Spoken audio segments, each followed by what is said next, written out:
मान्यवरांचं आगमन झालेले टाळ्यांच्या गजरामध्ये त्यांचं आपण या ठिकाणी स्वागत करायचं.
अखंड अविरतपणे सुरू आहे. माणसाच्या डोक्यामध्ये हा अंधश्रद्धा निर्मूलनाचा विषय माणसांच्या डोक्यामध्ये शिरावा यासाठी या व्याख्यानमालेचं आयोजन या ठिकाणी केले गेलेले आहे. भूत कुठेच नसतं, या जगात भूत असतं ते फक्त अज्ञानी माणसाच्या डोक्यामध्ये असतं. तर या अंधश्रद्धेला सोडून आपण विज्ञानाकडे वळावं हा या व्याख्यानमालेचा महत्त्वाचा उद्देश या ठिकाणी आहे.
व्यासपीठावरील सन्माननीय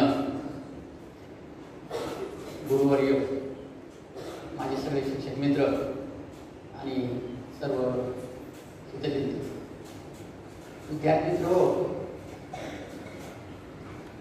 व्याख्यानालयाचं हे 14वं वर्ष आहे. मला आठवतंय गेल्या 5-6 वर्षापूर्वी आपण इथे एक साहित्य संमेलन भरवलं होतं आणि त्यावेळेला पुजारी सर कराटे होते. त्यांनी विज्ञानातून जगाची चिकित्सा करणं हा विषय घेतला होता आणि त्यावेळेला पुजारी मुलं मुली सगळी सहभागी झाली आणि लेखिका आपण बोलवलेलं होतं. त्यावेळेस काय झालं तर या व्यक्तीच्या नावानं आज तुम्ही व्याख्यान ऐकताय ते असणार तुमचे आरती माने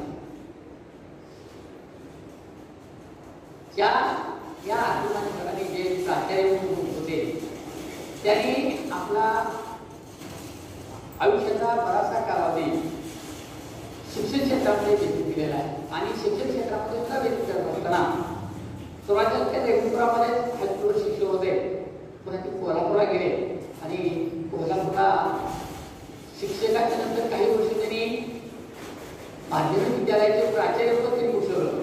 त्या काळानंतर त्यांच्या विशेषांनी शिकवलं, त्यांना ग्रॅज्युएट केलं, त्यांना बीएड केलं, त्यांना शिक्षिका म्हणून नेमलं. परंतु त्याच्या काही गोष्टी अशा असणाऱ्या की जे कामगार आहेत, जे नोकरदार आहेत, त्यांच्यासाठी दिवसभर शाळा असतात, दिवसभर शाळा असतात, दिवसभर शाळा असतात.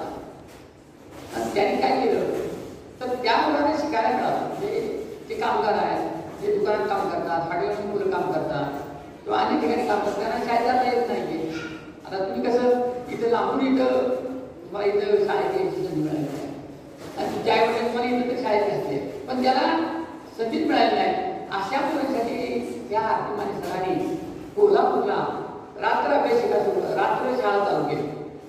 म्हणजे ज्या मुलांना दिवसभर काम करावं लागतं आणि रात्रीच्या वेळेला साधारण 8च्या नंतर 11, 11:30, 12 वाजेपर्यंत शाळेत शिक्षण घेतात आणि ती अशी मुलं सुद्धा त्यांनी ग्रॅज्युएशन केले त्या मुलांना. अशी मुलं पुन्हा स्वतः पायावर राहिलेली आहेत.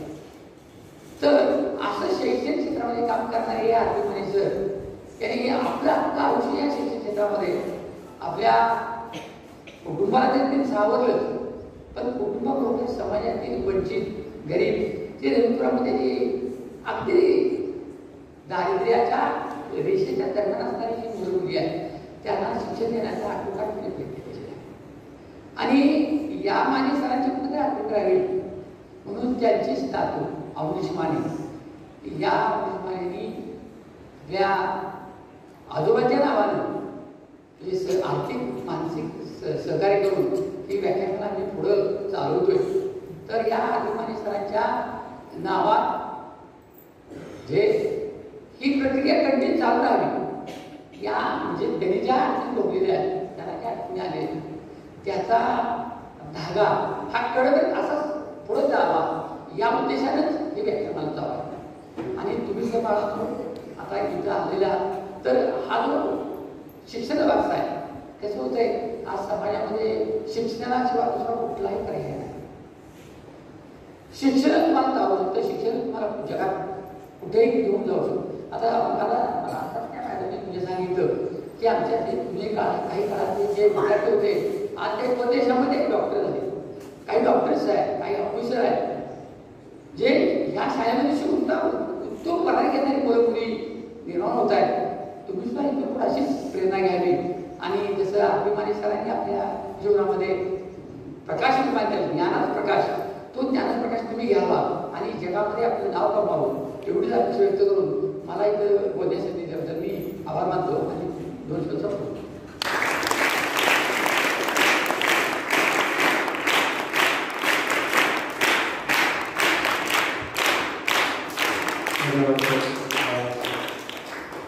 मित्रांनो, आज आपल्या व्याख्यानाचे जे वक्ते आहेत माननीय विनय रमा रघुनाथ, विनय या नावाने त्यांना ओळखलं जातं. आपल्यापैकी कित्येक जण विनय सरांना त्यांच्या वैज्ञानिक दृष्टिकोनाच्या संदर्भातील कामामुळे किंवा विज्ञान प्रसाराच्या कामामुळे ओळखत असतील.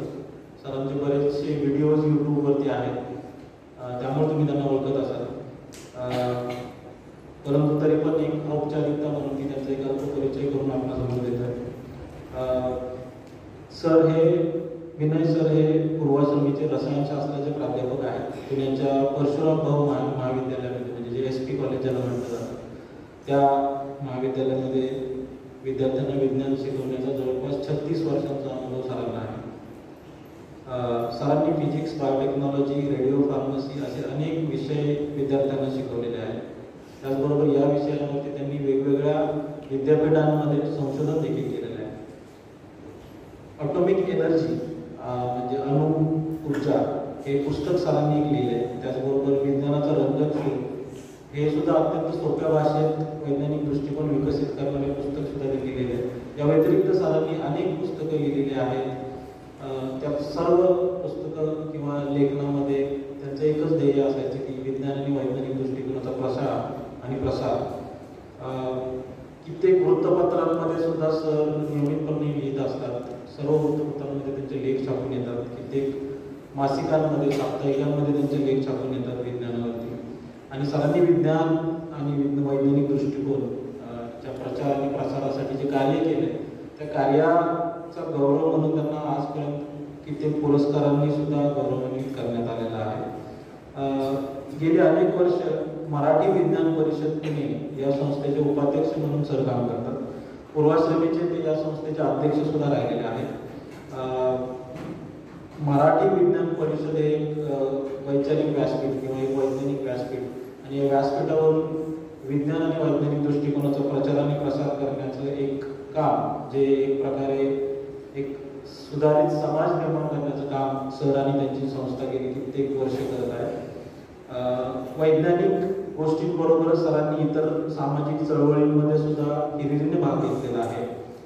आणि ही सर्व ओळख अर्थातच हा अल्पपरिचय आहे. सरांची ओळख यापेक्षा खूप मोठी आहे. आणि आपलं पूर्ण आयुष्य विज्ञान वैज्ञानिक दृष्टिकोन या विषयाला झोकून दिलेलं एक उत्तम वक्ते आज आपल्याला लाभलेले आहे. मित्रांनो, विज्ञान हा फक्त शाळेमध्ये शिकण्याचा विषय नाही आहे. आम्ही तुमची विज्ञानाची लॅब आता एक पाहिली. खूप छान लॅब, खूप आनंद झाला. तर हा आपल्या दैनंदिन आयुष्याशी निगडीत असा एक विषय आहे. एक दैनंदिन आयुष्याशी निगडीत असा एक घटक आहे. गेल्या 100-200 वर्षामध्ये मानवानं जी प्रगती केलेली आहे ती प्रगती ही विज्ञानाच्या बळावरतीच केलेली आहे. आणि म्हणून आपल्या दैनंदिन आयुष्यातील महत्त्वाचा घटक असणारा विज्ञान या विषयावरती मार्गदर्शन करून आपण सर्वांना एक दिशा देण्याचं काम आज करतील याविषयी मला अजिबात दुमत नाही. तर हा सरांचा अल्पपरिचय. यानंतर मी विनंती करतो की आपण स्वागताचा कार्यक्रम घेऊया. त्यानंतर सरांचं मत.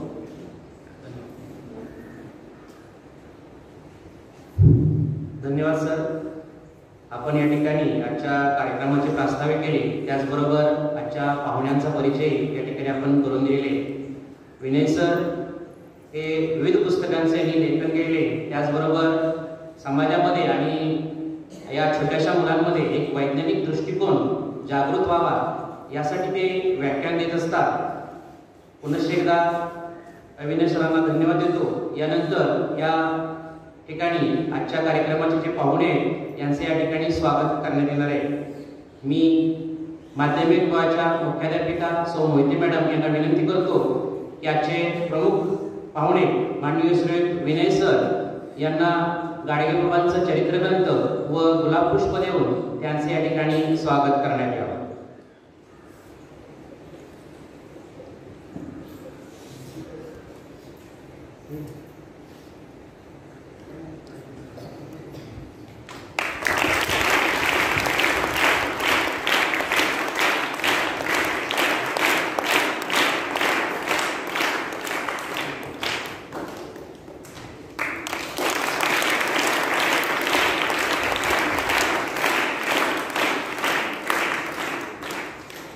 यानंतर सौ सुनीती मॅडम याही या ठिकाणी उपस्थित आहेत. मी मोहिते मॅडमला विनंती करतो की त्यांनाही पुष्पगुच्छ देऊन त्यांचे या ठिकाणी स्वागत करण्यात यावं.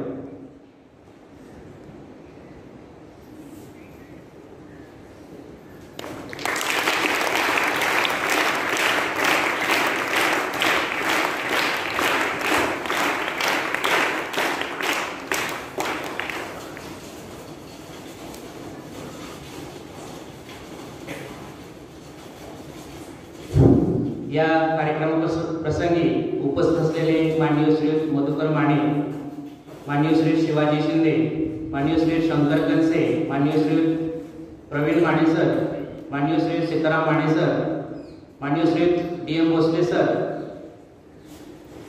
माननीय श्री आशा लता माने मॅडम, माननीय सौ पूजा मॅडम, त्याचबरोबर अवनीश माने, माननीय सौ जयश्री माने मॅडम, या सर्वांना या ठिकाणी गुलाब पुष्प देऊन त्यांचे या ठिकाणी शाळेच्या वतीनं स्वागत या ठिकाणी करण्यात येत आहे.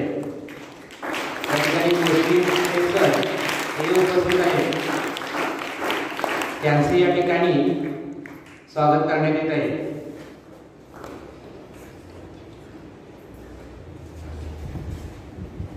उपस्थित या ठिकाणी सर्व मान्यवरांचं शब्दसमूहाने या ठिकाणी स्वागत करून आजचे प्रमुख वक्ते माननीय श्री विनय सर यांना मी विनंती करतो की आपण विषय आपला जो आहे रोजच्या जीवनातील विज्ञान या विषयावरती आपण आम्हा सर्वांना मार्गदर्शन करावं ही त्यांना विनंती करतो.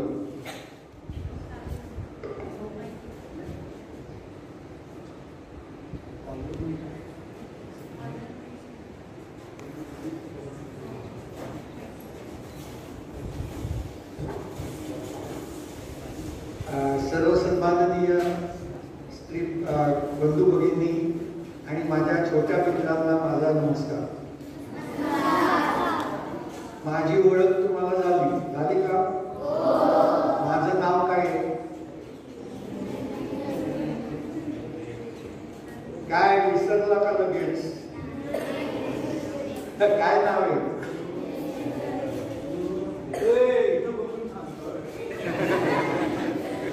इथं काय बघताय तुम्ही? काय नाव आहे माझं? विनय. हा पूर्ण नाव काय आहे? लिहिलंय का तिथे? काय लिहिलंय?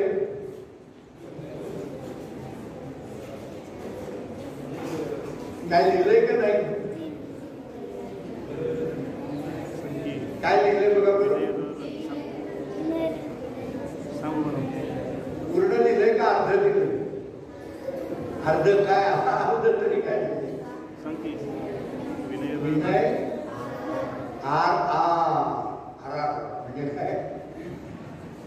माझ्या नावात 2 अक्षर आहेत, विनय आणि र किंवा R. तुम्हाला त्याची गोष्ट माहिती आहे का? R काय आहे? 2 र. एक र म्हणजे माझ्या आईचं नाव आणि दुसरा र म्हणजे माझ्या बाबाचं नाव. आलं लक्षात? मग माझं पूर्ण नाव काय कसं आहे माहिती का? विनय माझं नाव, पहिला र म्हणजे आईचं नाव, आईचं नाव रमा. काय नाव?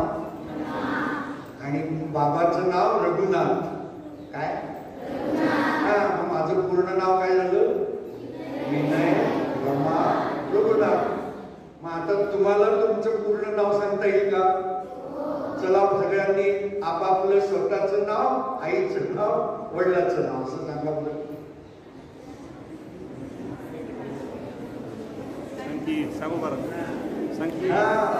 पण मला आता आधी सांगा, त्याच्या आधी आज कोणाचा वाढदिवस आहे?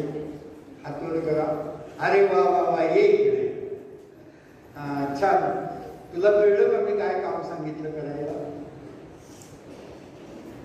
आता मी काय काम करायला सांगितलं? मी काय काम करायला सांगितलं? काय सांगा? आपलं पूर्ण नाव सांगायचं की नाही? कसं सांगायचं? स्वतःचं नाव, आईचं नाव, बाबाचं नाव. तू सांगतोस तुझं नाव काय? सांग. काय ऐकू आलं का? चला कान लांब करा.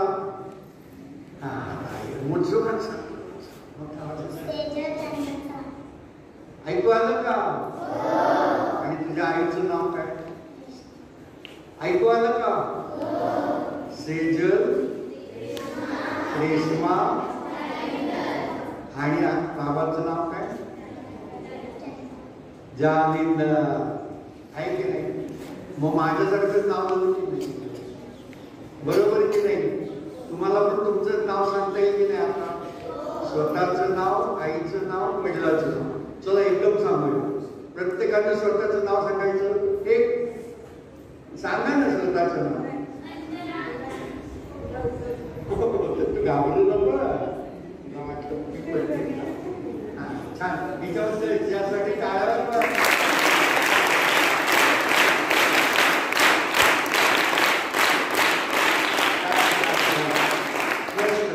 पण आता फक्त स्वतःचं नाव सांगायचं सगळ्यांनी मोठ्यांना सांगा.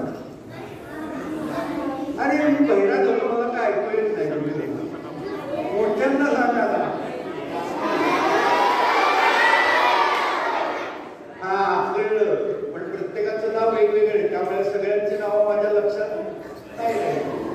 बरं, मला असं हवंय की तुम्ही कितव्या इयत्तेत आहात?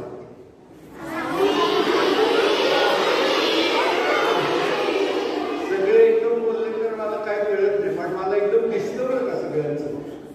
तर तुम्ही काय करायचं, तुमचा उजवा हात वर करायचा आणि कितव्या इयत्तेत आहोत त्याची बोटं करायची.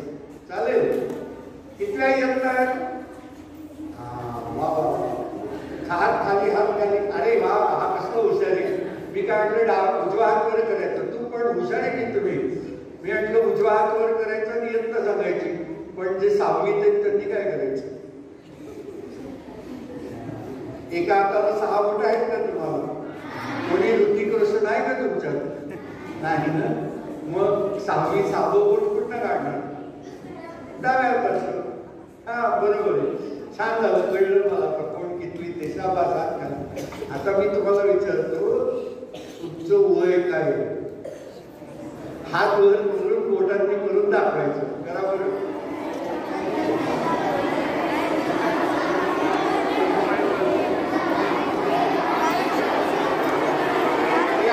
हात घालवायचं नाही. अरे किती सोपाई दिलाय. बघू मला कोणाचं वय काय आहे. एक वय कोणाचं आहे का? 1, 2, 3, 4, 5, 6. तो कोणी नाही 6 वर्षाचं. बरं 7, 8, 9. हा 9 आहे. 10. आता 11 कसं दाखवणार? 11.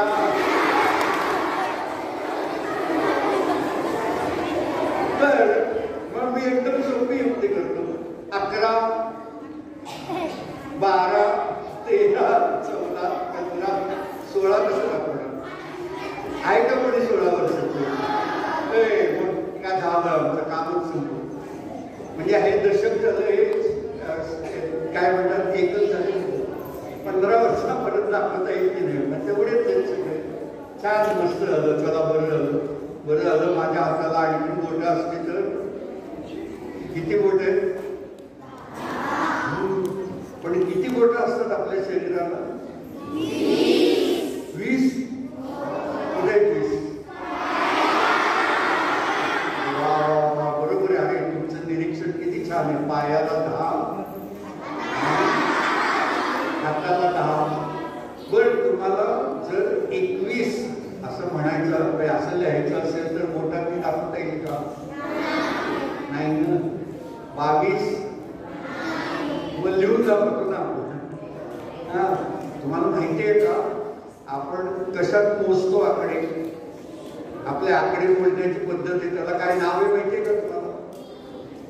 दशमान पद्धत. माहिती आहे? म्हणजे आपण 10च्या टप्प्यात पोचलो ना. 10, 20, 30, 40, 50, 60. रेडी का? असं खेळता की नाही तुम्ही? तर मी एकदा आदिवासी गावामध्ये गेलो होतो. आदिवासी गावामध्ये त्यांच्याकडे तर काय पद्धत होती माहितीये? 20च्या टप्प्यात मोजायचे. हा, म्हणजे आपण 10च्या टप्प्यात मोजतो की नाही? 10, 11, मग एक पुढे लिहितो. 20, 21, मग 30, 31, 40, 41 असं करतो की नाही? तिथं 20च्या टप्प्यात सापडायचं. म्हणजे त्यांना आपण विचारलं की तुमच्याकडे किती बकऱ्या आहेत? तर त्याच्याकडे जर 63 बकऱ्या असतील तर ते कसं सांगणार माहितीये? सांगू कसं सांगणार? ते सांगणार 3 विहीन 3. 3 विहीन 3. विहीन म्हणजे 20. 3 विहीन म्हणजे किती झाले? 20 त्रिक. हो, 20 त्रिक 60 आणि 3 विहीन 3 म्हणजे 63 बकऱ्या. समजा त्याच्याकडे 44 बकऱ्या असतील तर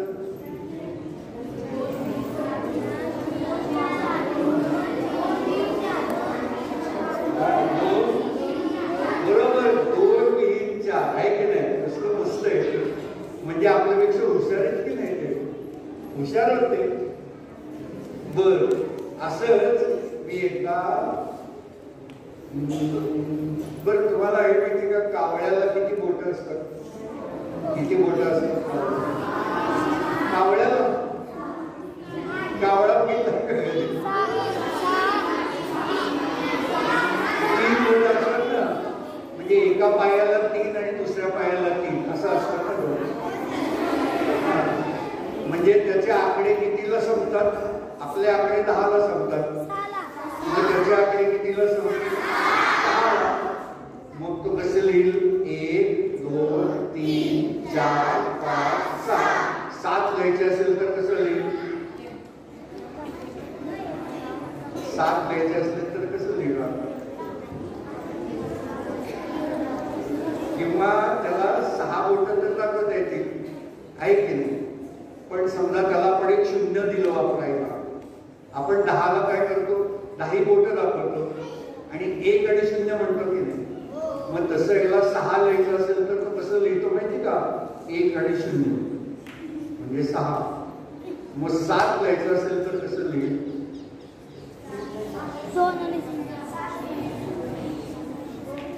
7 लिहायचं असेल तर आपण 10 नंतर 11 लिहितो की नाही? 11 कसे लिहितो?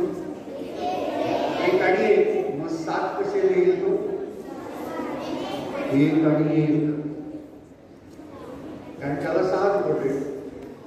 आपल्याला 10 बोट आहेत म्हणून 10 आकडे वापरतो. त्याला 6 बोट आहेत म्हणून तो 6 आकडे वापरेल. 1 2 3 4 5 0.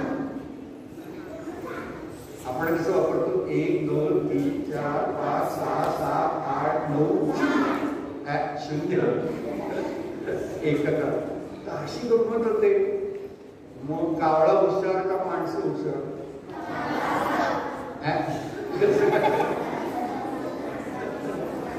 बर, मग असं आपल्याला वेगवेगळ्या प्राण्यांना पण अक्कल असते की नाही? तुम्हाला माहिती काय कावळ्याची गोष्ट सांगतो तुम्हाला. तुम्ही वाचले का कावळ्याची गोष्ट कधी? तहानलेला कावळा. बरं, आपलं तुम्ही आता नंतर मग करून तुम्ही जेव्हा इथलं संपेल ना आपलं गप्पा मारण्याचं काम, तेव्हा तुम्ही तुमचा पेलच आहे त्यांच्याकडे, प्रत्येकाकडे पेला आहे की नाही तुमचं पाणी प्यायचं? त्याच्यात कावळ्याच्या गोष्टीत किती पाणी असतं? त्याला एक मडकं सापडतो, खूप तहानलेला असतो. त्या मडक्यात पाणी असतं. किती असतं पाणी मडक्यात? तळाशी असतं की नाही?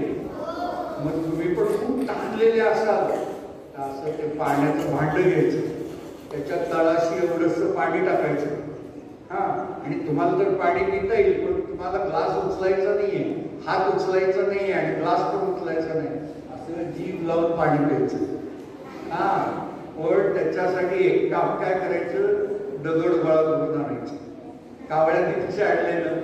पळत पळत जायचं. एक दगड आणायचा, पाणी टाकायचं. दुसरा दगड आणायचा, पाणी टाकायचं. तिसरा दगड आणायचा, पाणी.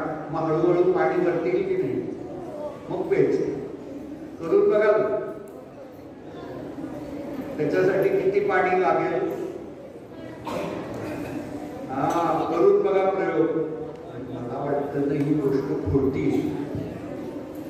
आमची तळाशी ना कुठे असेल पाणी तर बघूया. तुम्ही प्रयोग करून बघणार का नाही? आपल्याला नेहमी प्रयोग करायचं फार महत्व असतं. प्रयोग केले पाहिजे. प्रयोग नाही केले तर आपल्याला काही येणार नाही. सांगतो. आपण इथं बसल्या बसल्या प्रयोग करू. हा, एक प्रयोग असा करायचा की तुम्हाला शाळेत ऍडमिशन आम्ही दिली, माहिती दिली, तर ते बरोबर केलं का चूक केलं? कशावरून? तुम्हीच ठरवणार. आम्ही हुशार आहे, आम्हाला बरोबर दिली ऍडमिशन. मग मी तुम्हाला एक प्रश्न विचारतो. तुम्हाला बरोबर उत्तर आलं तर तुमचं उत्तर बरोबर. हा, तुम्ही ढग बघता की नाही? ढगांचे रंग कुठले असतात? पांढरं, काळा असतो का ढग? काळा असतो. बर, मग पाऊस कोणत्या ढगात पडतो? पांढरा का काळा? काळ्या. पण मग पाऊस काळ्या ढगात पडतो तर पाऊस गोरा कसा असतो? अरे एवढं काळा काळा रंग लावलेला ढग, त्याच्यातनं पडलेला पाऊस काळा नको पडायला. पांढऱ्या ढगातनं पडणारा पाऊस पांढरा पाहिजे, काळ्या ढगातनं पडणारा पाऊस काळा पाहिजे. उद्या समजा हिरवे केले ढग तर पाऊस हिरवा पडेल की नाही? पण मग असं का काळ्या काळ्या ढगातच पाऊस कसा का पडतो?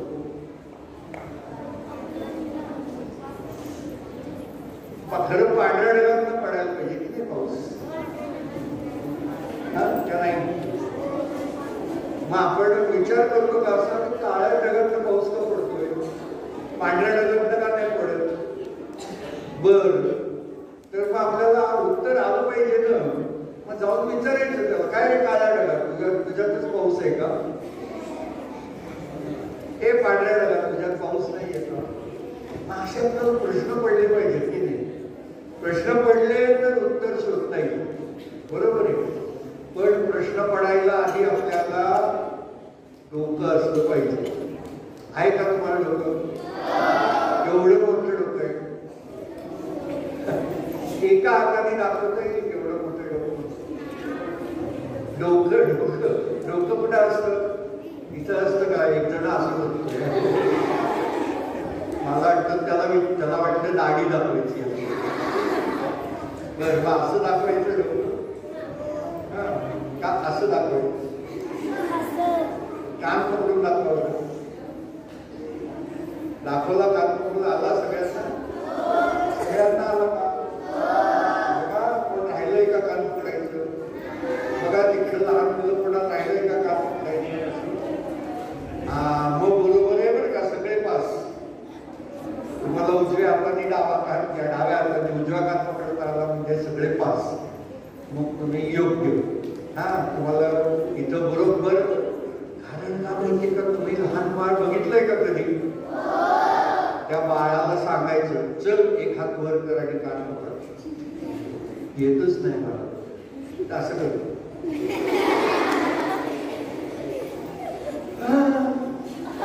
बाळाला येतच नाही कान पकडता, म्हणून तर त्याला शाळेत घेत नाही. म्हणजे बघा, तुम्हाला कान पकडायला लावतात का शाळेत? काय करायला लावतात कान पकडून? हा, तेव्हा 5 गावाच्या काढा, उठा सगळे, उठा उठा. तयार तयार का? पण आमच्या उठा बशा एका पायानेच काढायच्या.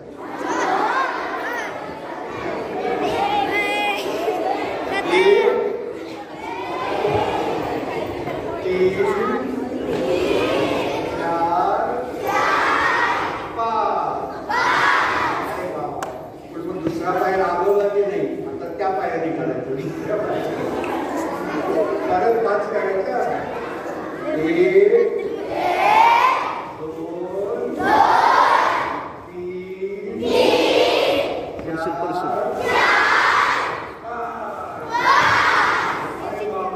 दोन्ही पायाने झालं की नाही. आता हाताने काढतो का उठा बसला? हात टेकवायचं जमिनीला आणि पाय वरती करायचे. येतील का? आणि असं कसं जाईल? बरं बसा खाली, चला तुम्हाला माफ. बरं, आपल्याला 2 पाय येतील नाही. तुम्हाला सगळ्यांना 2 पाय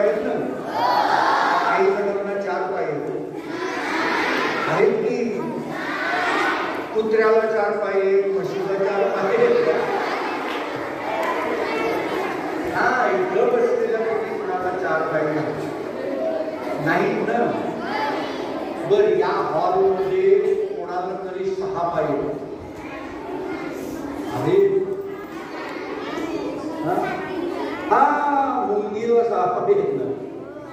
मुंगीला 6 पाय आहेत की नाही? आणि किड्याला 6 पाय आहेत की नाही? आणि झुरळाला 6 पाय आहेत की नाही? आणि कोळ्याला 8 पाय आहेत. कोळ्याला 8 पाय आहेत, बरोबर की नाही? मग आता मला असं एकदम सोपा प्रश्न विचारतो आता तुम्हाला. आपल्याला 2 पाय आहेत, आपण चालताना कसं चालतो? हा, दाखवा दाबून बसल्या बसल्या. हा हा बरोबर. डावा उजवा असं चालतो की नाही? का कोणी फक्त डावा पाय दोन्ही पाय एकदम टाकतं का कोणी? नाही, कोणी असं चालतं का? किंवा फक्त असं चालतं का कोणी? डावा पुढे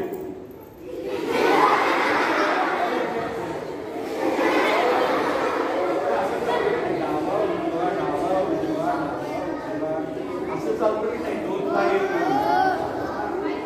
मग एखाद्या प्राण्याला 4 पाय तर तो कसा चालेल?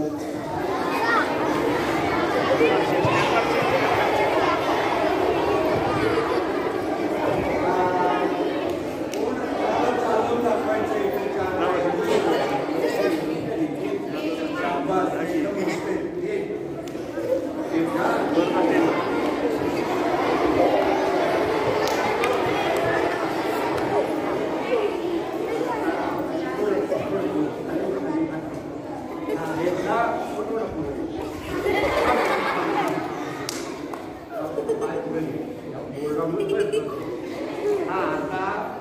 हा 4 पायाचा प्राणी.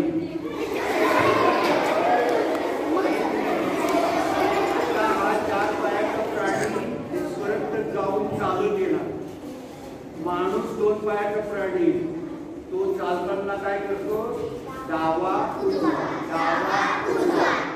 हा 4 पायाचा प्राणी कशा क्रमाने पाय टाकतो बघा?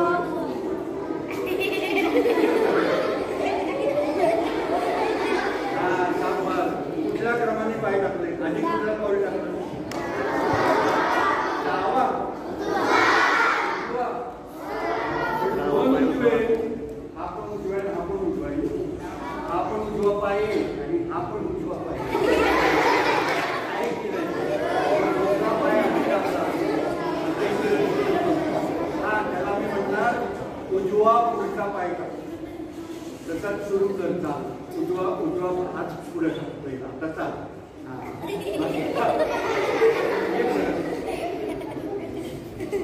कुठल्या क्रमाने टाकलं?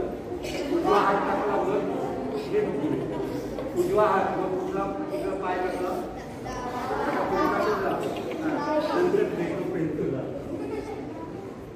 आता टाक ना पुढचा पाय. कुठला टाकणार?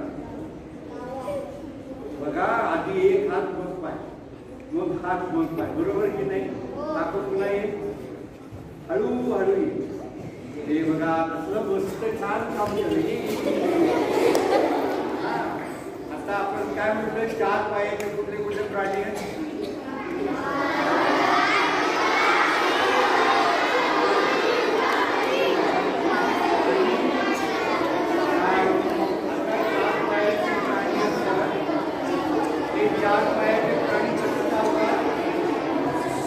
पाय पुढे, मग डावा मागचा, मग उजवा, मग डावा पुढचा, मग उजवा.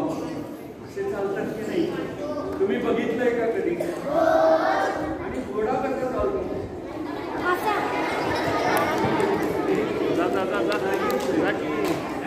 तुम्हाला घोड्यासारखं 4 पायाला उड्या मारता. वेदांताला आपण शाबास घेऊन जायवर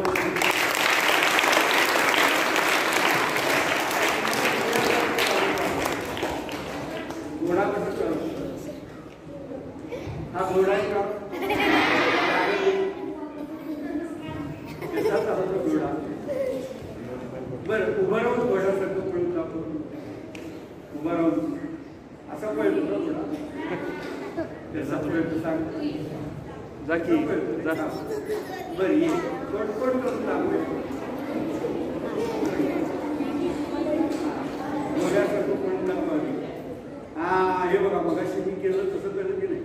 एक पाऊल पुढे, तेच पाऊल एक एक पाऊल पुढे टाकून पळावलं की नाही घोडा नाही का खेळत होता त्रास नाही घोडा घोडा घोडा आता जर 40 पावलं अरे वा हा आता हा घोडा आहे का आठ टेकतो आता बघा कसा पळतो हा आहे की नाही याची चाल आणि याची चाल वेगळी आहे की नाही हा काय आणि शपथ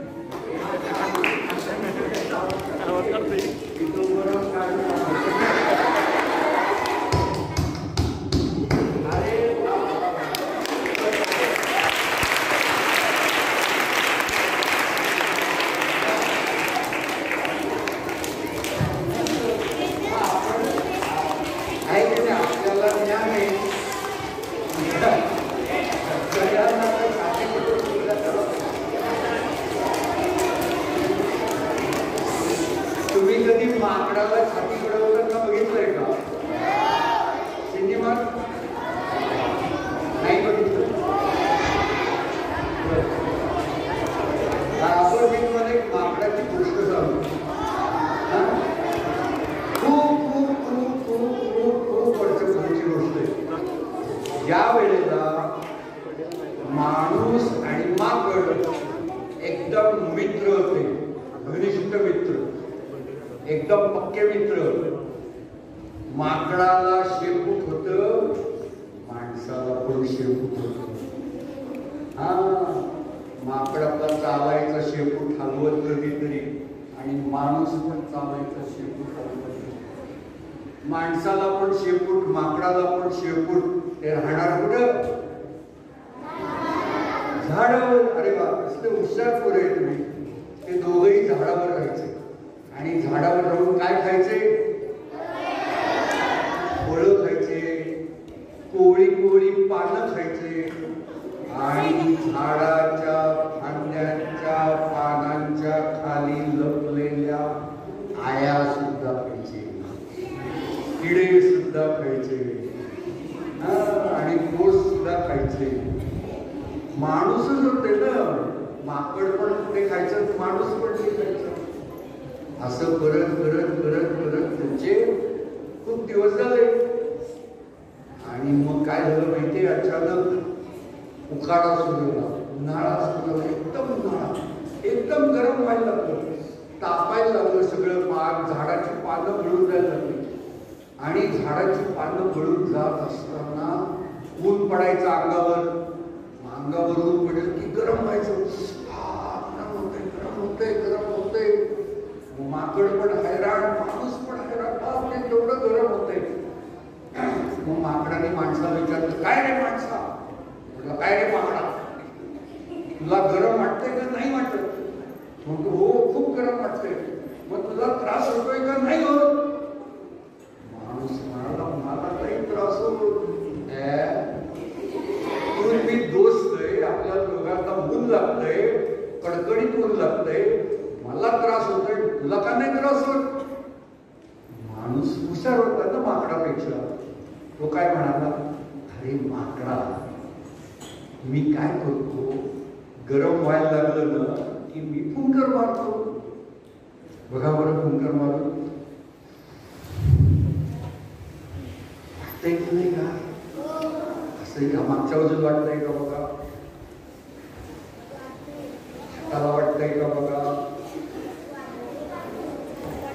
पोटाला वाटतंय का हा अरे माकड वा किती छान रे मस्त आयडिया सांगितली मला काही येतच नाही फू फू फू फू आणि त्याला तोंडात फुंकरच होईल पण तरी मग माकड माणूस मित्र होता ना माकडाचा म्हणला थांब मी तुझ्या अंगावर फुंकर मारतो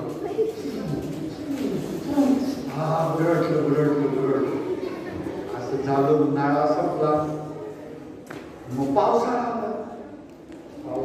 दोघं चिंब भिजत होते पण झाडाची पानं बिनं वाढल्यामुळे तिथं चिडी चूप गप्प बसायचे आणि पावसाळा संपल्यावर काय आलं हिवाळ्यात सुद्धा एकदम दव पडलं कडकडा कडकड कडकड थंडी वाजायला लागली माकड कुडकुड करत बसलंय माणूस पण आपला कुडकुड करत बसलाय माकड काय म्हणालं माणसाला ए माणसा, तुला थंडी वाजते का? माणूस म्हणला, हो मला खूप थंडी वाजते. मग म्हणे तुला थंडी वाजते तर तुला थंडीचा त्रास होत नाही का? माणूस काय म्हणाला, अरे माकडा, मला थंडीचा त्रासच होत नाही. असं कसं होत नाही त्रास? असं काय करतो? माणूस काय म्हणाला माहितीये, मी फुंकर मारतो. माकड म्हणला, अरे बावळटेस का? फुंकर मारलं तर गार वाटेल की नाही? होय की नाही? मग जास्त थंडी वाजेल. तर माणूस काय म्हणाला माहितीये, मी अशी फुंकर मारतो की गरम वाटेल. हा, तुम्हाला येते का अशी फुंकर मारतो गरम वाटेल अशी? हा, बघा बरं, वाटते की नाही गरम? आहे की नाही? आता गार फुंकर मारून बघा, गरम फुंकर मारून बघा. गार फुंकर, गरम फुंकर, गार फुंकर, गरम फुंकर, गार फुंकर. असं माणूस खेळत बसला. आणि माकडांनी काय केलं माहितीये? माकडांनी माणसाला एक थोबाडीत दिली, लाथ मारली. माणूस आणि माकड काय म्हणाल माणसाला माहितीये, तू माझा मित्रच नाहीस का? माणसाने विचारलं. तो म्हणला, एकच कृती करून दोन वेगळे परिणाम करतोस तू कसा माझा मित्र असशील? मग माणूस बिचारा खाली पडला. पण माणसाच्या डोक्यात प्रकाश पडला. काय प्रकाश पडला? अरे आपण एकच कृती करून दोन वेगळी कामं करू शकतो.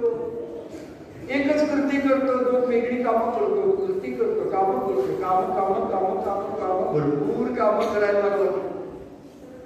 मग काय झालं? तो खालीच राहायला लागला. आणि हळूहळू शेपूट माणसाचं आहे की नाही? कारण त्याला काम करायला आलं, उभं राहून काम करायला आलं, अंगठ्याने काम करायला. माकडाचा हात बघितलाय का कधी कधी? कसा असतो? असा असतो की नाही? आणि माणसाचा हात सरळ असतो, असा लांब होतो बघा, आहे की नाही? असं वीज केवढी मोठी होते. असं आपण मोठं मिटवू शकतो. असं माकड मिटवतं का मोठं? नाही ना, आपल्याला मिटवू शकतात. म्हणजे आपण काय म्हणायचं, आपण माणसं आहोत. आणि माणूस म्हणजे आम्ही अंगठे बहादर आहोत. ठपसा माकडाला असा अंगठा करता येतो. मग आपल्याच माणसाला, म्हणजे आपण माणूस आहोत, माणसाला जसा अंगठा करता येतो, माकडाला नाही.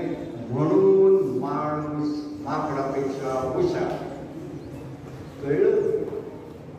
म्हणजे सांगा बरं एका शब्दात, माणूस माकडापेक्षा हुशार का आहे? कारण तो अंगठे बहादर आहे. आपण काय म्हणतो, अंगठे बहादर म्हणजे काही त्याला शिकता येत नाही, पण आपल्याला अंगठा वापरता येतो म्हणून आपण माणूस आहोत.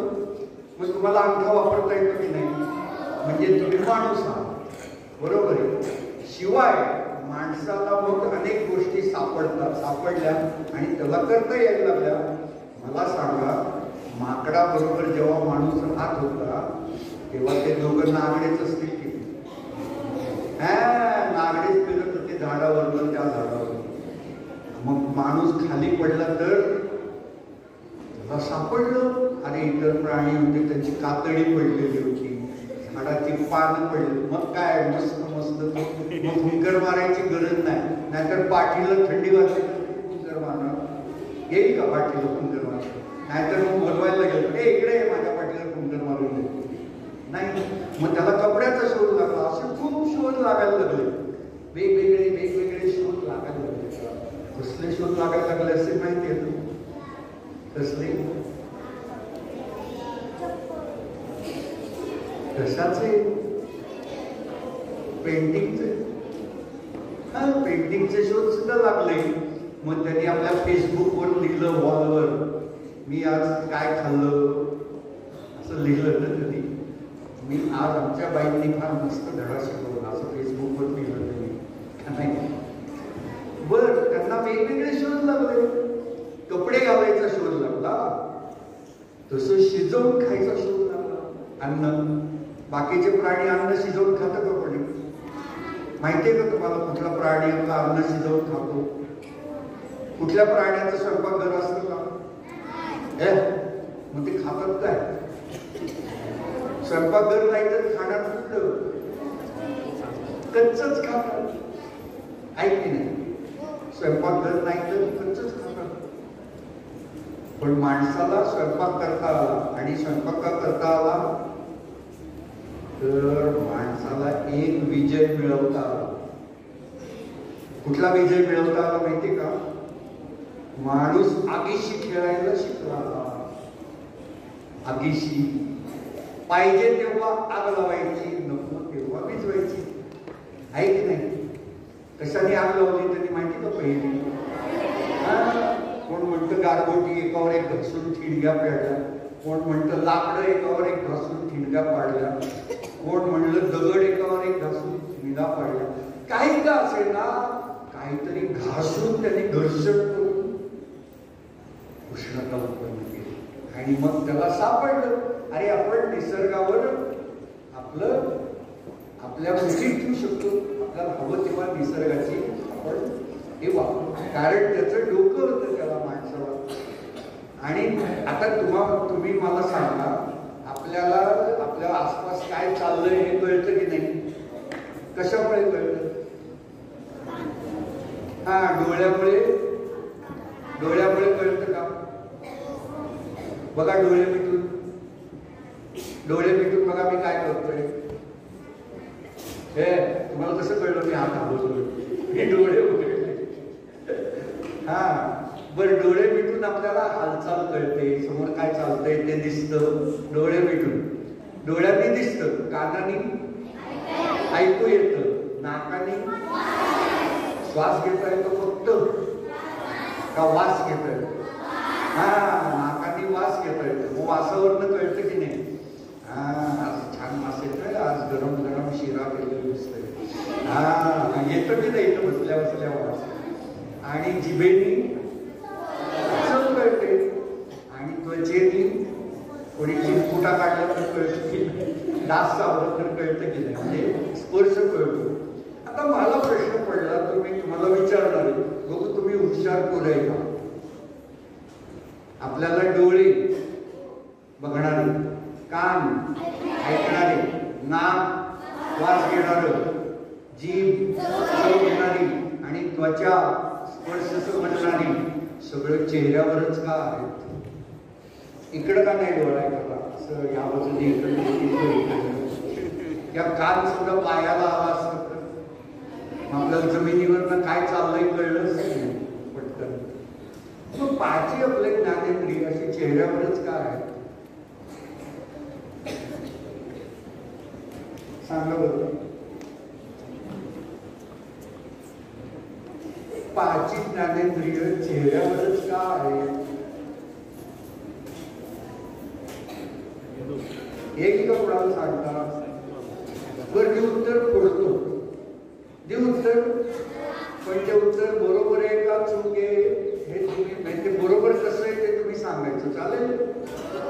मी काय म्हणतो की आपल्याला पाची ज्ञानेंद्रिय चेहऱ्यावर आहे कारण आपल्याला जेवायचं असतं. कारण आपल्याला जेवायचं असतं म्हणून आपली पाची ज्ञानेंद्रिय चेहऱ्यावर आहे.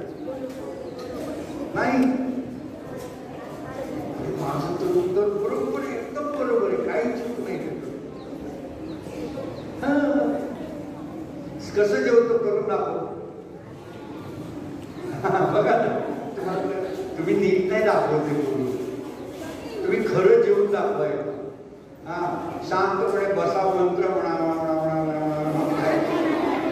बसा, मांडी घालून बसा. सगळं बघा, ताटात वाढलंय का सगळं तुमच्या? बघा काय काय वाढलंय, दिसतंय का सगळं डोळ्याला?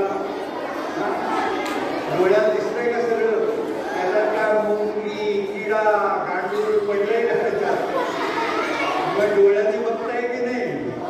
म्हणजे डोळ्याने तुम्हाला दिसतं. मग आता तुम्ही हातात घास करा बरं त्याचा, कालवून भात कालवून, आमटी कालवून घास करा. गांडूळ बिंडूळ काही नाही आहे त्याच्यात. ते कालवलं का छान स्पर्श लागला का भाताचा आमटीचा चला आता उचला घास आता कुठं नेणार घास नाकात नेणार का नाकात जवळ नेणार का नाकाजवळ नाही बघा कानाजवळ नेणार नाही ना नाकाजवळ नेला का घास आणि मग वास आला तर तुम्हाला छान छान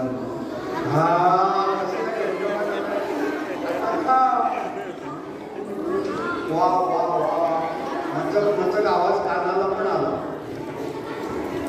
मग छान पचायला लागले की नाही अन्न आता समजा असं झालं तुम्ही पुन्हा एक दुसरा घास उचलला आणि तो उचलला आणि उचलता त्याच्यावर माशी बसली आणि डोळ्यात दिसली की नाही माशी आणि नाकात गेली माशी तुम्ही घास खाल का नाही खाणार म्हणून तर समोर चेहऱ्यावर ठेवलं समजा जर आपलं नाक इकडं असतं पाठीला तर आपण घास कालवला पाठीला आणि मग खाल्लं असतं तोपर्यंत माशी बसली असते तर मग आपलं कोण कुठं असते की नाही आपल्याला रोग झाले असे काय असं हे दैनंदिन जीवनातलं विज्ञान आहे रोजचं विज्ञान आहे आणि त्या रोजच्या विज्ञानाला आपले जे 5 मित्र आहेत कोण आहेत आपले 5 मित्र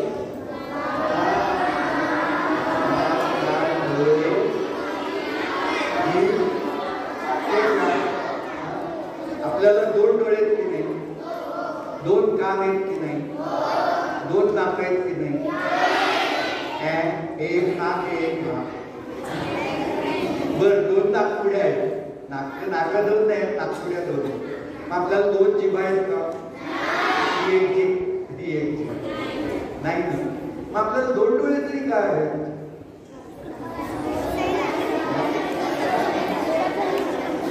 चल आपण हा प्रयोग करून बघायचं का आपल्याला 2 डोळे का आहेत हे शोधायचं बर पण त्याच्या आधी मी तुम्हाला एक सांगतो की आपल्याला 2 डोळे आहेत पण मला एकच डोळा आवडतो तुम्हाला तुमचे दोन्ही डोळे सारखे आवडत नाहीत अजिबात आवडत नाही तुम्हाला तुम्ही एकाच डोळ्याचं ऐकता 2 डोळ्याचं ऐकत नाही म्हणजे मी काय म्हणतो तुमचा एक डोळा लाडकाय एक डोळा तोडकाय तो खरंच आहे बघा पैज लावायची का पैज लावायची तुमचा एक डोळा लाडकाय एक डोळा तोडकाय हे सिद्ध करून मी दाखवलं तर तुम्ही मला 100 रुपये द्यायचे हा बर जाऊ दे 1 रुपया द्यायचं चालेल प्रत्येकाने 1 रुपया द्यायचा आणि जर हे सिद्ध झालं नाही तर मी तुम्हाला 1 रुपया देतो चालेल बघा काय ठरलंय आपलं 1 रुपया आणि पैज काय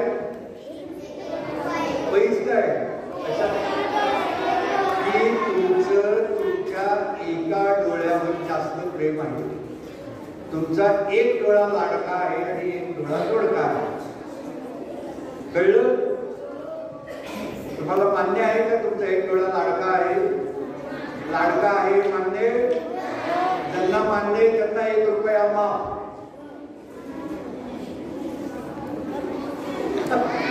बर नाही आपण 1 रुपया सुद्धा नाही 1 पैसा सुद्धा नाही कसलीच रुपयात पैज नाही नुसती पैज पैसे विषय काय चालेल आता पुन्हा प्रश्न विचारतो तुम्हाला तुमचा एक डोळा लाडका आहे हे मान्य आहे का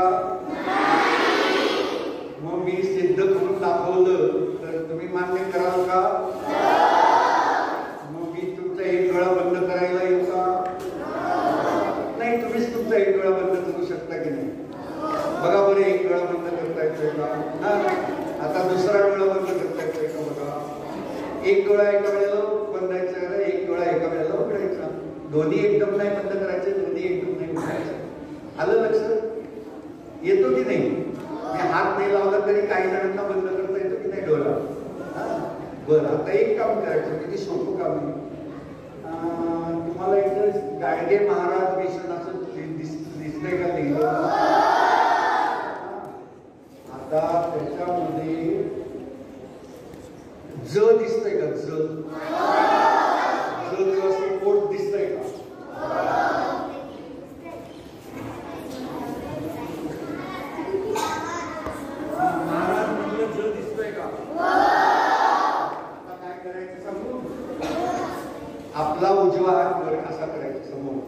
हे बघा, हे बोट बघा माझं. असं एक नाही, असं सरळ बोट करायचं आणि त्या ज कडे बोट करायचं. ज कडे केलं, त्याच्याकडेच बघायचं, माझ्याकडे बघायचं नाही. दोन्ही डोळे उघडे ठेवा, दोन्ही डोळे उघडे ठेवा आणि ज कडे बोट करा. दोन्ही डोळे उघडे. आता तुम्ही फक्त उजवा डोळा बंद करा. हा, हात हलला की नाही? बरं, आता एक तो उजवा डोळा उघडा आणि डावा डोळा बंद करा. हलला की नाही? हा, म्हणजे तुमचं एका डोळ्याचं ऐकता, दुसऱ्या डोळ्याचं ऐकत नाही. आहे की नाही? एक डोळा लाडका, एक डोळा दोडका. आहे की नाही? मग आता जेव्हा आपण विज्ञान म्हणतो की नाही, तेव्हा आपल्याला प्रश्न पडायला पाहिजे. प्रश्न काय पडला पाहिजे बघा. तुम्हाला सिद्ध झालं की नाही तुमचा एक डोळा लाडका, एक डोळा दोडका आहे? झालं की नाही? पण आता मला असं सांगा, कोणाचा डावा डोळा लाडका आहे? हात वर करा. कोणाला डाव्या डोळ्याने ते दोन्ही एका अंतरात दिसलं? कोणाचा उजव्या डोळ्याचा लाडका आहे? हा, उजवा जास्त जणांचा लाडका दिसतोय, डावा कमी जणांचा लाडका दिसतोय. बरं, हात खाली करा. छान. म्हणजे मला काय वाटलं की अरे खरंच की म्हणजे तुम्हाला मान्य झालं की तुमचा एक डोळा लाडका आहे, बरोबर. मग मला प्रश्न असा विचारायचा आहे, असं का एकच डोळा लाडका का? पण आपण या मोठ्या लोकांना विचारायचं का तुमचा एक डोळा लाडका आहे का? तुम्ही करून बघा. तुम्ही असं करा, ते घड्याळ त्या घड्याळाच्या मध्यावर बोट करा. दोन्ही हातांनी मध्याकडे बोट दाबा. बरोबर, तुम्ही पण करून बघा. बरोबर, दोन्ही काटे एकत्र येतात ना मध्य घड्याळाचा. इथं बोट दाबायचं, मग एक डोळा बंद करायचा, उघडायचा, दुसरा डोळा बंद करायचा, उघडायचा.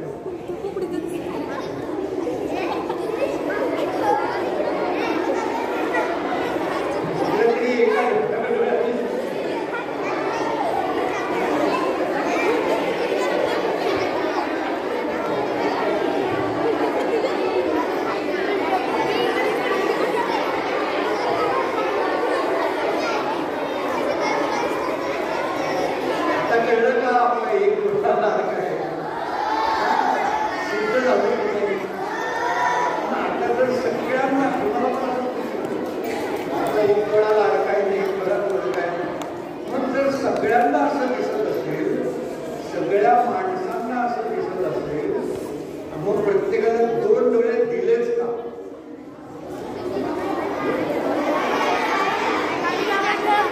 पण तुम्हाला एका डोळ्यानेच दिसत एक डोळा लाडकाय की नाही तुमचा, म्हणजे दुसरा डोळा नसला तरी चालेल. चालेल का नाही? जर का नाही चालणार, मला असं सांगा, आपण एक डोळा केव्हा वापरतो? केव्हा वापरतो एक डोळा? तुम्ही कधी गोट्या खेळत का? गोट्या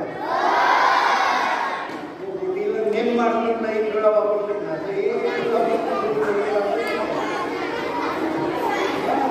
किंवा धनुष्यबाणाने बाण मारतो, एक डोळा बंद करून मारतो की नाही? तुम्ही बघितलं का ऑलिम्पिक मध्ये नेमबाजी करताना बघा, ते दुसऱ्या डोळ्यावर चाकणच लावतात आणि फक्त एका डोळ्याने बघतो. म्हणजे जेव्हा जेव्हा आपल्याला नेम धरून मारायचं असेल तेव्हा एक डोळा थांबतो, आणि जेव्हा नेम धरून मारायचं नसेल तेव्हा दोन्ही डोळे काम करतात. मग आपण जास्त वेळा नेम धरून मारतो का मारत नाही? मारत नाही ना जास्त वेळा. आयुष्यात सारखं आपलं नेमच धरतो नाही. मग आपल्याला दोन डोळे, कारण आपल्याला काय दरवेळेला नेम धरून मारायला लागत नाही, कधीतरी नेम धरून मारायला लागतं. म्हणजे तुम्हाला झाडावरची कैरी पाडायची, तर गेंडूला दगडात मारलं तर पडते का? एका डोळ्याने नेम धरून मारलं तर पडते. बरं, तरी आपल्याला 2 डोळे का दिले? तेवढा एक वेळ करू आणि थांबू. आता 2 बोटं अशी करा, तुमची दोन्ही बोटं समोर करा. आता तुमच्या आणि माझ्या मधनं एकच बोट करा, एकच बोट करा, एक. आणि त्या बोटाच्या मधनं माझ्याकडे बघा. तुमच्या आणि माझ्यामध्ये बोट ठेवायचं तुमचं. सगळ्यांनी माझ्याकडे बघायचं, बोटाकडे कोणीही बघायचं नाही. आता मी एक प्रश्न विचारणार आहे, बोटाकडे न बघता उत्तर द्यायचं. फक्त माझ्याकडे बघून उत्तर द्यायचं. माझ्याकडे बघताय?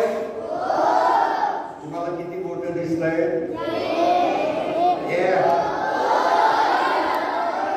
2 दिसतात की नाही?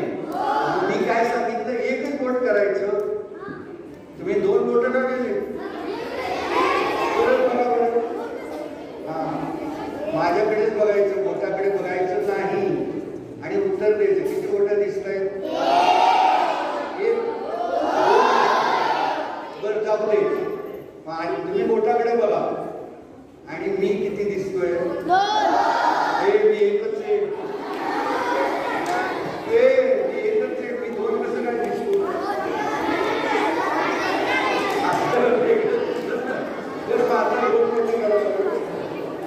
आता माझ्याकडे बघा, बघितलं का माझ्याकडे? दोन्ही बोटाच्या मधनं बघितलं.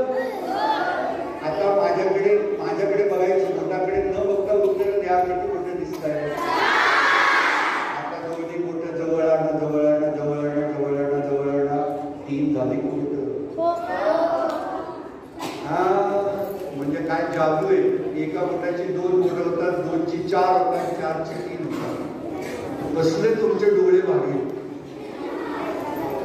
म्हणजे आपल्याला लांबचं काय, जवळचं काय हे कळायला. म्हणून आपल्याला 2 डोळे दिले. जर 2 डोळे नसते तर लांबच्या जवळच्या आपल्याला कळणार नाही. तर असं आपण काय करायचं, आपल्याला जे प्रश्न पडतात त्या प्रश्नांची उत्तरं मिळवायचा प्रयत्न करायचा. मी तुम्हाला कितीतरी प्रश्न सांगू का? काही प्रश्नांची उत्तरं मिळवाल.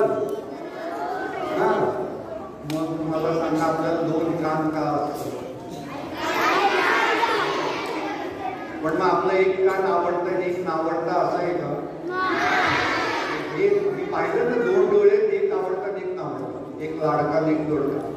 मग कान पण तसेच असतात. आपल्याला 2 नाकपुड्या का आहे?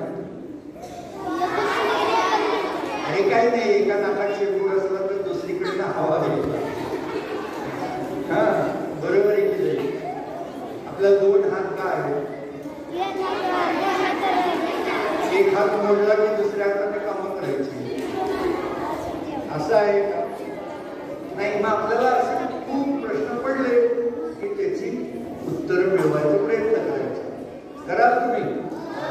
पण आपल्या पहिल्या प्रश्नाचं उत्तरच नीट नाही दिलं तर काळ्या ढगातनं काळा पाऊस का पडत नाही, पांढराच पाऊस का पडत नाही? तर असे प्रश्न आपण तयार करत राहायचे, सतत विचारत राहायचे. आपल्याला जर प्रश्न पडला तर आपण विसरतो की नाही कधी कधी. मग काय करायचं माहितीये का? आपल्याला प्रश्न पडला पटकन वहीत लिहून ठेवायचं. लिहायचं, विसरायचं, आत लिहायचं. आणि असा प्रश्न पडता पडता त्याची उत्तरं लगेच मिळणार नाहीत. कितीतरी वर्ष लागतील एका वेळेस त्याची उत्तरं मिळवायला.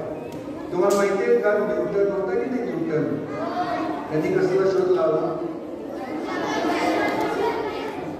गुरुत्वाकर्षण होता. कोण काय म्हणाला माहिती का? तो म्हणे ते सफरचंदाच्या झाडाखाली बसला होता, वरनं सफरचंद टन पडलं त्याच्या डोक्यात. मग त्याच्या डोक्यात विचारायला, सफरचंद डोक्यावरच का पडलं, खालीच का पडलं?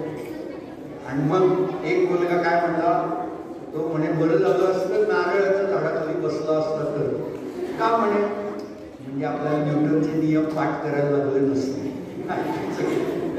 त्याच्या डोक्यावर नारळ पडला असता, त्याच्या डोक्यावर परिणाम झाला असता. बरं, तर असे आपल्याला रोजच्या जीवनात काही ना काही प्रश्न पडतात. असे प्रश्न पडले तर तुम्ही खरे माणूस होता. म्हणजे मग आपल्याला प्रश्न पडतात. मग मला प्रश्न पडला की मग आईचं नाव कधी लावायचं? वडिलांनी जन्म दिलाय की नाही? का मला एकट्या वडिलांनी जन्म दिलाय? मग मी आईचं नाव म्हणून लावणार, कारण मला आईने पण जन्म दिलाय. म्हणून मग आई वडिलांनी जन्म दिला म्हणून माझं नाव कसं आलं? विनय रमा रघुनाथ. तुम्हाला पण आई वडिलांनी जन्म दिला की नाही? का तुमच्यापैकी कोणाला फक्त वडिलांनी जन्म दिलाय? नाही ना, वडिलांनी पोटात वाढवलाय का? मग आई वाढलं. मग असं आपण कुठल्याही क्षेत्रामध्ये का असा प्रश्न विचारू शकतो? विचारावे. आणि आपल्या डोक्यात ते प्रश्न पडले राहत नसतील तर वहीत लिहून ठेवायचे आणि उत्तर मिळायला आपल्या सतत ते रोज वाचत राहायचे. उत्तर मिळत राहायचं. आणि उत्तर मिळालं की काय करायचं? दुसऱ्याला सांगायचं उत्तर. कारण हे मी आता शेवटचं वाक्य सांगतो आणि थांबवणारे होता. कारण हे आहे ज्ञान. आणि ज्ञान असं असतं की जे दिल्याने वाटतं. माझ्याकडचं ज्ञान मी तुम्हाला दिलं तर ते ज्ञान तुम्हाला होईल की नाही? आणि तुमच्याकडचं असलेलं ज्ञान मला दिलं तर माझं पण ज्ञान वाढेल. म्हणून आपण ज्ञान दिल्या घेतल्याने ज्ञान वाढतं. समजा तुमच्याकडे 1 रुपया आहे, माझ्याकडे 1 रुपया आहे. मी माझा 1 रुपया तुम्हाला दिला, तुम्ही तुमचा 1 रुपया मला दिला. आपल्या प्रत्येकाकडे किती रुपये झाले?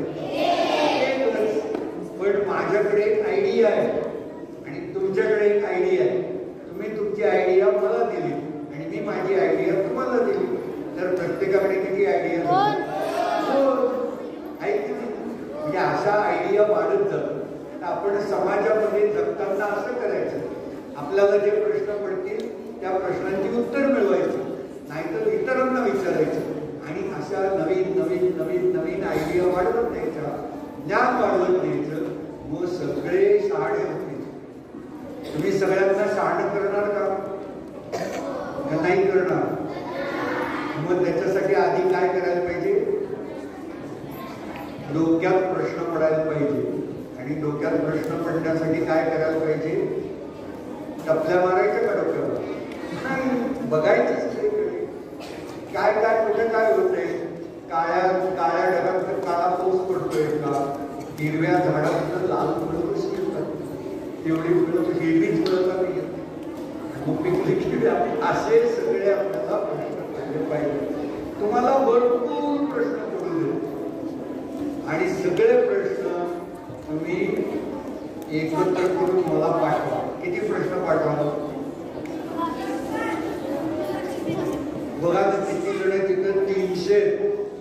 मग 300 प्रश्न पाठवाल. किती वेळा पाठवाल?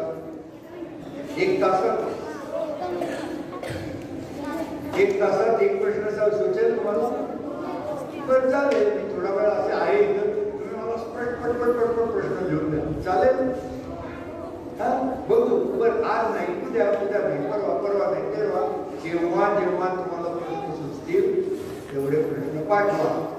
पण उत्तर पण मिळवायची बरं का. तर तुम्हाला भरपूर प्रश्न पडू देत, भरपूर उत्तर मिळू देत आणि मिळालेल्या उत्तरांना सुद्धा पुन्हा प्रश्न विचारायचे. प्रश्न उत्तर असं करत गेलं तर आपली चाल होते. डावा उजवा प्रश्न उत्तर बाय.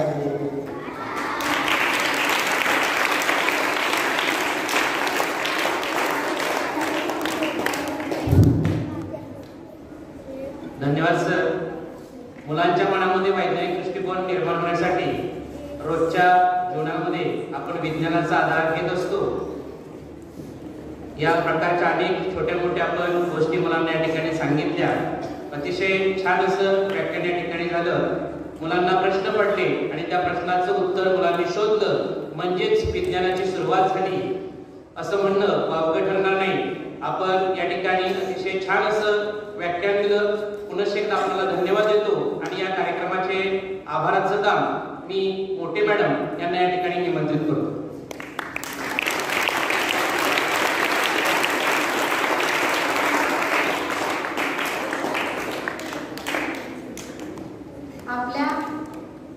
आपल्या उपस्थितीचे आम्ही मनापासून जाणतो. मूल्य आपल्या उपस्थितीचे आम्ही मनापासून जाणतो, म्हणूनच आम्ही आपले आभार हृदयापासून मानतो. म्हणूनच आम्ही आपले आभार हृदयापासून मानतो. आज आपल्या ब्रह्मपुरी संकुलामध्ये महाराष्ट्र अंधश्रद्धा निर्मूलन समिती रहिमतपूर यांच्या विद्यमाने जागर व्याख्यानमाला याचे आयोजन करण्यात आले होते. या कार्यक्रमासाठी उपस्थित होते म्हणजे प्रमुख पाहुणे ज्यांनी आपल्याला उत्तम असे मनोरंजनात्मक मार्गदर्शन केले ते आजच्या कार्यक्रमाचे प्रमुख पाहुणे विनय आर सर यांचे मी मनापासून आभार मानते. त्याचबरोबर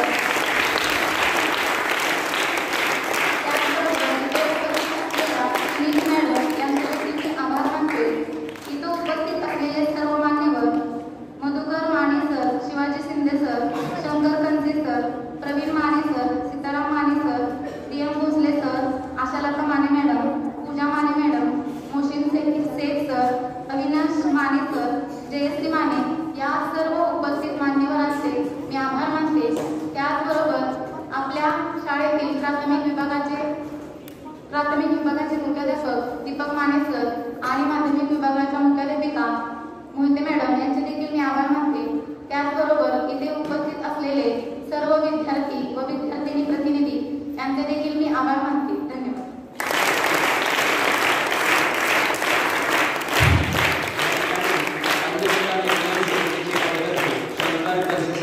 या ठिकाणी आपलं मनोबल आणि संस्थेचा आभार व्यक्त करण्यासाठी या ठिकाणी त्यांना निमंत्रित करतो. नमस्कार. अण्णा देशपांडे व्याख्यानमालेच्या आजच्या तिसऱ्या पुष्पाचं इथं कार्यक्रम घेतल्याबद्दल संत गाडगेबाबा ब्रह्मपुरी या शाळेचं महाराष्ट्र अंधश्रद्धा निर्मूलन समिती रहिमतपूर शाखा यांच्या वतीनं येथील सर्व मुख्याध्यापक शिक्षक वर्ग यांनी आम्हाला ही जागा उपलब्ध करून दिली त्याबद्दल आम्ही शतशः आभार